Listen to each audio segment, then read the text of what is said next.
దేవుడు ప్రేమామయుడా. నేటి ప్రపంచంలో ఉన్నటువంటి ప్రతి మనిషి అనుకునేటటువంటి మాట ఏంటంటే దేవుడు ప్రేమామయుడు, అలాగే క్షమించేవాడు, ప్రేమస్వరూపి, కరుణామయుడు.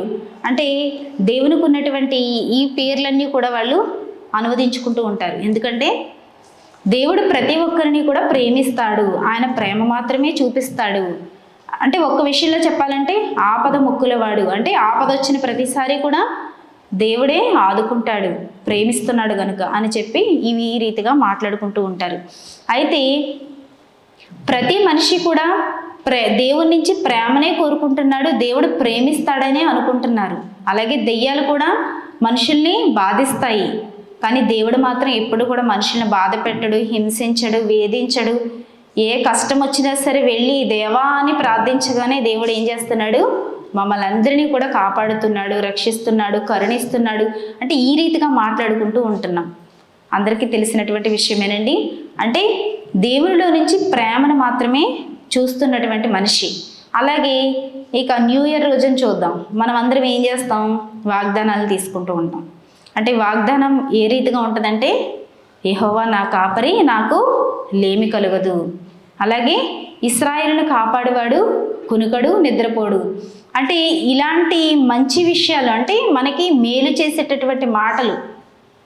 ఈ మాటలు చదువుకుని ఏమనుకుంటున్నారంటే దేవుడు ఎప్పుడు కూడా మాకు మేలు చేస్తున్నాడు, మంచి చేస్తున్నాడు, మమ్మల్ని ఈ రీతిగా సంవత్సరం అంతా కూడా కాపాడేస్తాడు.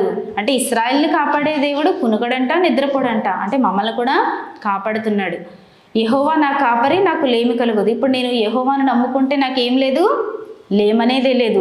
అంటే ఈ కొన్ని వాగ్దానాలని, వచనాలని వాళ్ళు ఏం చేస్తున్నారంటే జీవితంలో వీటిని వాడుకుంటున్నారు. వాడుకుని ఇదే నిజమైనది, ఇదే మా పట్ల జరుగుతున్నది, ఇదే దేవుడు చేసేది అని చెప్పి ఆలోచించుకుంటున్నారు. కానీ మిగిలిన విషయాలు దేవుడు బైబిల్లో అన్నీ రాయించాడు కదండి. మేలు గురించి రాయించాడు, కీడు గురించి రాయించాడు, ప్రకృతి గురించి రాయించాడు, పరలోకం ఉందన్నాడు, నరకం ఉందన్నాడు, దయ్యం ఉందన్నాడు, దేవుడు ఉన్నాడు. అంటే ఈ విషయాలన్నీ కూడా వీళ్ళకి అర్థం కావట్లేదంటే అర్థం కావట్లేదనే చెప్పాలి. అంటే పైన కొన్ని విషయాలను చూసినప్పుడు ఈ లోతుల్లో ఉన్నటువంటి విషయాలు చాలామందికి అర్థం కాదు. అందుకే వీళ్ళు ఏమనుకుంటున్నారంటే ఈ వచనాలను వాగ్దానాలుగా వాడుకుని వీటిని బట్టి వీళ్ళ బ్రతుకుల్లో ముందుకు వెళ్ళిపోతున్నారు. కానీ అదే దేవుడు ఏం చేస్తున్నాడంటండి, ఆయనకి ఇంకో రూపం ఉంది. ఏంటది? ఆయన మేలు చేస్తాడు, అలాగే మాట వినకపోతే శిక్షను కూడా అమలు చేస్తాడు. ఒకసారి ఆ మాటను మనం చూద్దామండి. విలాపవాక్యములు 3వ అధ్యాయము 38వ వచనం. విలాపవాక్యములు 3వ అధ్యాయము 38వ వచనం. మహోన్నతుడైన దేవుని నోట నుండి కీడును మేలును బయలు వెళ్ళును కదా. మహోన్నతుడైనటువంటి మన కన్నతండ్రి అయిన దేవుని నుంచి ఏమొస్తుందంటండి, కీడును మేలును కూడా ఆయన నోటి వెంట నుంచి బయలు వెళుతున్నాయంట. అంటే కీడొస్తుంది, మేలు వస్తుంది. మరి దేవుడేమో బైబిల్లో ఇలా రాయిస్తే మనుషులు ఏమనుకుంటున్నారు, ప్రేమిస్తున్నాడు దేవుడు, ఎందుకంటే ఈ ప్రకృతిలో సమస్తాన్ని పెట్టాడు మా కోసమే, ఇవన్నీ కూడా మేము అనుభవించాలి, వీటన్నిటినీ అనుభవిస్తూ దేవుడిచ్చేటటువంటి మేలులన్నీ కూడా పొందుకొని మేము బ్రతకడమే మా పని అనుకుంటున్నారు. కానీ లోతుల్లోనికి మాత్రం ఎవరు ఆలోచించట్లేదు. అందుకే ఆయన నోట నుంచి మేలు వస్తుందంటండి, అలాగే కీడు కూడా బయలు వెళుతుందంట. ఎప్పుడు వస్తుంది కీడు?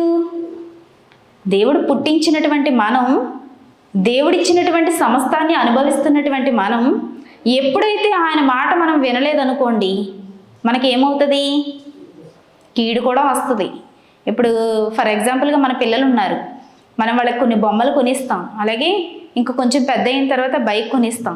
కొనిచ్చినప్పుడు వాళ్ళు చక్కగా జాగ్రత్తగా వెళ్ళి రావాలి, కానీ ఆ బైక్ అక్కడ పెట్టేసి దాని పోట్లన్నీ పీకేసి ఇష్టం వచ్చినట్టు పక్కకు పడేస్తున్నాడు అనుకోండి, పాడు చేసేస్తున్నాడు. అప్పుడు మనం ఏం చేస్తాం? చాలా బాగా చేస్తున్నావు నాయన, నేను కొన్నాను నీ కోసం, నువ్వు పాడు చేస్తావని అంటారండి ఎవరైనా? లాగిపెట్టి ఒక్కడు కొట్టి వెంటనే ఏంటి నువ్వు చేసే పని అని చెప్పి వెంటనే బుద్ధి రావాలని చితక్ కొడతారండి. తెలియాలి కదా, ఎన్నో రూపాయలు నువ్వు వెచ్చించి కొన్నావు నీ కుమారుడికి. ఇప్పుడు ఏం చేయాలి? దాన్ని జాగ్రత్తగా వాడుకోవాలి. అది తెలియకుండా పాడు చేసేస్తే తండ్రికి చాలా బాధ. అలాగే మనల్ని కన్నటువంటి దేవునికి కూడా బాధ ఉండదంటారా? మనం ఈ భూమి మీదకి పంపించాడంటే దేవుడు మనం దేవుని కోసం ఉన్నతంగా గొప్పగా బ్రతకాలని పంపించాడు. అయితే దేవుడు ఇచ్చినటువంటి మేలులు ఈ సమస్తాన్ని కూడా అనుభవించేసి ఇది మాత్రమే మేము అనుభవిస్తాం, కానీ నీ మాట మాత్రం వినం, నువ్వేమీ మమ్మల్ని అనకూడదు, మాకు ఏదైనా బాధ వచ్చినప్పుడు తండ్రి అని మొరపెడితే మాత్రం మమ్మల్ని క్షమించేయాలి అని చెప్పి అనుకుంటున్నారు. ఇది ఎంతవరకు న్యాయం అంటారు చెప్పండి? మన పిల్లల విషయంలోనే మనం వాళ్ళని క్షమించలేనప్పుడు, వాళ్ళని దండించినప్పుడు, మరి కన్న తండ్రి అయినటువంటి దేవుడు కూడా మాట విన్నప్పుడు కీడు పంపించడం కూడా కరెక్ట్ అంటారా, రాంగ్ అంటారా? 100% కరెక్ట్. అలాగే బైబిల్ గ్రంథంలో మరి ఇలా దేవుని మాట విననప్పుడు దేవుడు ఏం చేశాడు వాళ్ళ యొక్క విషయంలోని మనం ఆలోచన చేస్తే, సంఖ్యాకాండము 20వ అధ్యాయము 7 నుంచి 11 వచనములు. సంఖ్యాకాండము 20వ అధ్యాయము 7 నుంచి 11 వచనములు. అంతటా యెహోవా మోషేకు ఇలాగున సెలవిచ్చెను, నీవు నీ కర్రను తీసుకొని నీవును నీ సహోదరుడైన అహరోనును ఈ సమాజం ఎదుట ఆ బండతో మాట్లాడును, అది నీళ్లనిచ్చును.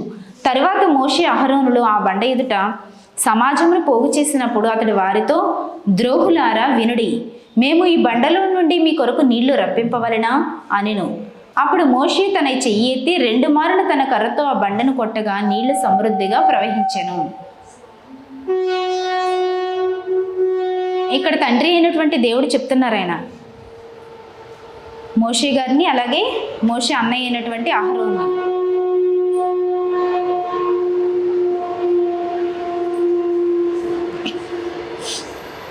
వాళ్ళిద్దరినీ కూడా పిలిచి, మోషేని అహరోన్ని పిలిచి, ఇప్పుడు ఈ సమాజం అంతటిని కూడా మీరు పోగు చేయండి, పోగు చేసి అప్పుడు బండతో మీరు ఏం చేయాలంటే మోషే మాట్లాడు అని చెప్పి తండ్రి అయిన దేవుడు చెప్పారు.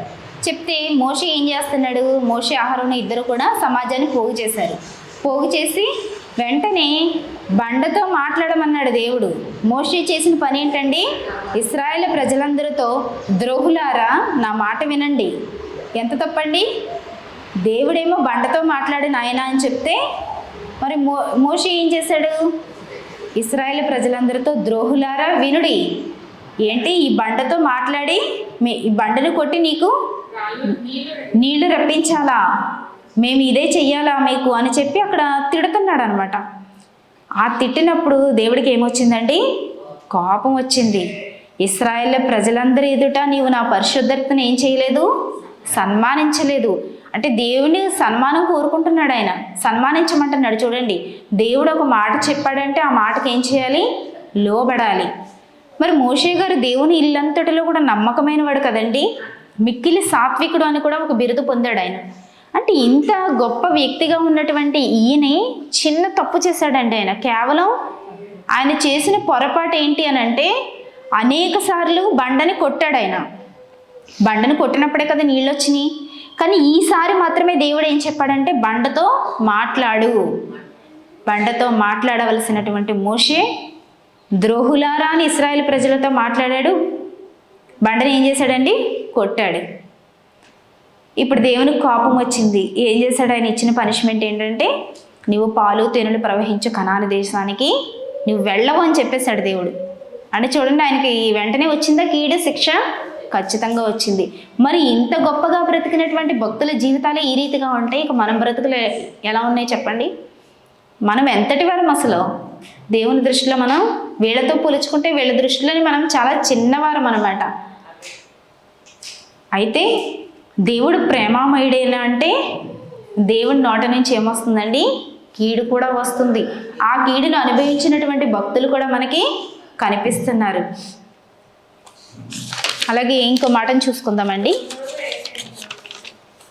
యెషయా గ్రంథము 49వ అధ్యాయము 15-16 వచనములు. యెషయా గ్రంథము 49వ అధ్యాయము 15-16 వచనములు. స్త్రీ తన గర్భమును పుట్టిన బిడ్డను కరుణింపకుండా తన చంటి పిల్లను మరచున, వారైనా మరచుదురు గాని నేను నిన్ను మరువను. చూడుము, నేను నిన్ను అరచేతులలో చెక్కి ఉన్నాను. స్త్రీ ఏం చేస్తుందంటండి, తన గర్భాన్ని పుట్టిన బిడ్డను కరుణింపకుండా తన చంటి పిల్లను మరచునా. మనందరం కూడా మన పిల్లలు చిన్న పిల్లలప్పుడు చూడండి, మనం ఏం చేస్తాం, చాలా జాగ్రత్తగా నైట్ కూడా మనం పడుకోకుండా వాళ్ళని ఆలన పాలన చూసుకుంటూ ఉంటాం. అంటే స్త్రీ ఏం చేస్తుంది, తన బిడ్డని కరుణిస్తుంది, అలాగే తన చంటి పిల్లని మరిచిపోదంటండి, ఎప్పుడు కూడా గుర్తుపెట్టుకుంటుందంట అంటూ క్వశ్చన్ మార్క్ వేశాడు చూడండి దేవుడు. తన చంటి పిల్లను మరచునా వారైనా మరచుదురు కానీ నేను నిన్ను మరువను. అంటే వారైనా ఒకవేళ మర్చిపోవచ్చేమో, కానీ నేను మాత్రం మిమ్మల్ని మర్చిపోను అంటున్నాడు దేవుడు. అలాగే బైబిల్ గ్రంథంలో మనకు తెలుసు, సొలొమోను గారు రాజు అయినప్పుడు అక్కడికి ఇద్దరు వేశ్యలైనటువంటి ఇద్దరు స్త్రీలు వస్తారండి. వచ్చినప్పుడు వాళ్ళిద్దరు ఏం చేశారు, ఒకే టైంలో ఇద్దరు కూడా పిల్లల్ని కంటారు. ఇద్దరు ఒకే ఇంట్లో పడుకుంటారు, వేరు వేరు బెడ్ల మీద. అయితే ఒక స్త్రీ ఏం చేసిందంటండి, ఒక తల్లి నిద్రలో తన బిడ్డ మీద పడిపోతే ఆ బిడ్డ చనిపోయింది. అప్పుడు తనకి మెలకు వచ్చినప్పుడు ఏం చేసింది, చనిపోయిన బిడ్డని వేరే ఆవిడ దాంట్లో పెట్టేసి వేరే బిడ్డని తీర్చి తన పక్కన వేసేసుకుంది. అప్పుడు సొలొమోను గారికి ఒక గొప్ప తీర్పిస్తారు. అంటే అక్కడ ఏమైందంటే తల్లి మర్చిపోయింది కదండి. ఆ బిడ్డని మర్చిపోయింది కాబట్టే కదా బిడ్డ మీద పడిపోయింది, బిడ్డ చనిపోయింది. అంటే వారైనా మరచుదురు, అంటే మర్చిపోయే వాళ్ళు కూడా ఉన్నారు. కానీ నేను నిన్ను మరువను, చూడుము నేను నిన్ను అరచేతులలో చెక్కి ఉన్నాను. ఇప్పుడు అందరూ పచ్చబొట్లు వేయించుకుంటున్నారు కదండి. మనం చాలామందిని చూసాం పచ్చబొట్లు వేయించుకునే వాళ్ళని. అందరూ ఎక్కడ వేయించుకుంటారండి? ఎక్కడో వాళ్ళకి పెయిన్ లేని చోట, అంటే పెయిన్ అంతగా తెలియని చోట వేయించుకుంటారు. ఒకవేళ ఈ ప్లేస్లో వేయించుకునే వాళ్ళే ఒకసారి అరచేతిలో వేయించుకోమని చెప్పండి, తట్టుకోలేరండి ఆ బాధ. అది చాలా నరకంగా ఉంటుంది. కానీ దేవుడు ఎక్కడ చెక్కుకున్నాడంటండి మనల్ని? తన అరచేతుల్లో చెక్కుకున్నాడంట. ఇప్పుడు ఒక ప్రియుడు తన ప్రియురాలి పేరుని ఎక్కడ వేయించుకుంటాడంటే హార్ట్, గుండెల మీద వేయించుకుంటాడు. ఇంకా నయమే, గుండె కోసేస్తే సరిపోద్దేమో, కానీ గుండెల మీద వేయించుకుంటాడండి. అలాగే ప్రియురాలు ఎక్కడ వేయించుకుంటుంది? తన చేతుల మీదో ఎక్కడో వేయించుకుంటుంది. కానీ అరచేతుల్లో మాత్రం ఎవ్వరు కూడా వేయించుకున్నట్లుగా ఇప్పటివరకు మనం చూడలేదు. కానీ దేవుడు మనల్ని అరచేతుల్లో పెట్టుకుని, ఇప్పుడు ప్రియురాలు వచ్చినప్పుడు నువ్వంటే నాకు ఎంత ఇష్టమో తెలుసా అని చెప్పి ప్రియురాలతో మాట్లాడుతూ ప్రియురాలు చూపించమన్నప్పుడు వెంటనే ఏం చేస్తాడండి, షర్ట్ ఇప్పి మరీ చూపిస్తాడు. అంటే షర్ట్ ఇప్పి మరీ ఇలా చూపించాలి. కానీ దేవుడు మనల్ని ఎక్కడ చెక్కుకున్నాడు? అరచేతుల్లో చెక్కుకుని నిత్యం మనల్ని ఇలా చూసుకుంటున్నాడు అంటండి. ఇప్పుడు ఇలా అరచేతుల్లో ఇలా చూసుకోగానే మనం అందరం కూడా కనిపిస్తున్నాం దేవునికి. ఎంత గొప్ప ప్రేమ అండి దేవునిది, చాలా గొప్ప ప్రేమ. ఈ లోకంలో ఎవ్వరూ ప్రేమించలేనటువంటి గొప్ప ప్రేమ మన తండ్రిది. అలాగే యెషయా గ్రంథము 46వ అధ్యాయము 4వ వచనం. యెషయా గ్రంథము 46వ అధ్యాయం 4వ వచనం. ముదిమి వచ్చే వరకు నిన్ను ఎత్తుకుని వాడను నేనే, తల వెంట్రుకలు నెరయి వరకు నిన్ను ఎత్తుకుని వాడను నేనే. ముదిమి వచ్చే వరకు అన్నాడు దేవుడు. అసలు మన పిల్లల్ని ఎన్నాళ్ళు ఎత్తుకుంటామండి మనం? పుట్టినప్పుడు చాలా ప్రేమ చూపించేస్తాం, ఎత్తుకుని తిప్పేస్తాం. అందరూ చెప్తారు మన దగ్గరకు వచ్చి, ఎత్తుకోకండి అమ్మా, ఎత్తుకుంటే ఏమవుతుంది, అదే అలవాటు అయిపోద్ది, ఎత్తుకోకండి అంత అని చెప్తారు. అయినా మనకి ఏముంటుంది, ప్రేమ కాబట్టి అప్పుడప్పుడు ఎత్తుకుంటూ అలా ఉంటాం. తర్వాత ఒక 6 months అయ్యాక కొంచెం తగ్గుతుంది. 1 year వచ్చింది, ఇప్పుడు నడుస్తున్నాడు. అమ్మ ఎత్తుకో అన్నప్పుడు జస్ట్ తల్లి ఎత్తుకుంటుందండి. మళ్ళీ అమ్మ ఎత్తుకో అంటే నాకు పని ఉందిరా అని వాళ్ళ ముందు బొమ్మలు వేసి ఆడిస్తారు. అంటే తల్లిలో ఏమవుతుందండి, ప్రేమ బిడ్డ ఎదిగే కొద్దీ కూడా క్రమక్రమంగా తగ్గుతూ ఉంటుంది. అలాగే ఇక 2 years ఇంకా తగ్గుతుంది, ఇంకా 3 years ఇంకెత్తుకునే చాలే, స్కూల్కి వెళ్ళు అని చెప్పి పంపించేస్తారు. ఇప్పుడు ఎప్పుడు ఎత్తుకుంటున్నారు వీళ్ళు? కనీసం 3 years కూడా ఎత్తుకోవట్లా, ఒక 2 years ఎత్తుకుంటున్నారేమోనండి. ఇంకా మరీ ప్రేమ ఉన్న వాళ్ళైతే చెప్పుకుందాం ఒక 5 సంవత్సరాలు ఎత్తుకుంటారు. ఇంకా అంతకు మించి ఎవ్వరు కూడా ఎత్తుకోరు. ఆ 5 సంవత్సరాలైనా 24 hours అలా ఎత్తుకుని ఉంటారంటే లేదు, ఎత్తుకోరండి, ఎత్తుకోలేము కూడా. అదేమాత్రం కూడా కరెక్ట్ కూడా కాదు. కానీ మనల్ని కన్నటువంటి మన తండ్రి అయినటువంటి దేవుడు ముదిమి వచ్చే వరకు నిన్ను ఎత్తుకుని వాడను నేనే. దేవుడు ఎలా ఎత్తుకుంటున్నాడు మనల్ని? నిజంగా దేవుడు ఎత్తుకుంటున్నాడా అని మనకి ఒక డౌట్ రావచ్చు. మనకి సడన్గా ఏదైనా ప్రమాదం జరుగుతుంది, మనం ఏం చేస్తున్నామంటే పడిపోతున్నాం. పడిపోయినప్పుడు మనకి ఏమనిపిస్తుంది అంటే, జస్ట్ అక్కడ పెద్ద రాయి ఉందండి, దాని మీద పడిపోవలసిన దాన్ని జస్ట్ దేవుడు ఏం చేశాడు, తప్పించాడు. ఎవరో నన్ను చేతులు పట్టుకుని అలా లేపినట్టు అనిపించింది. అలాగే రోడ్డు మీద వెళ్ళేటప్పుడు ఒక బైకు లేదంటే ఒక కారు బస్సు ఏదోటి స్పీడ్గా వచ్చేస్తుంది. ఇక నేను అయిపోయాను అనుకున్నాను, రోడ్ క్రాస్ చేస్తున్నాను, ఇక అయిపోయాను అనుకున్నాను. అటువంటి టైంలో జస్ట్ దేవుడు చాలా ఆపినట్టు ఆ వెహికల్ నా దగ్గరకు వచ్చి అలా ఆగిపోయిందండి.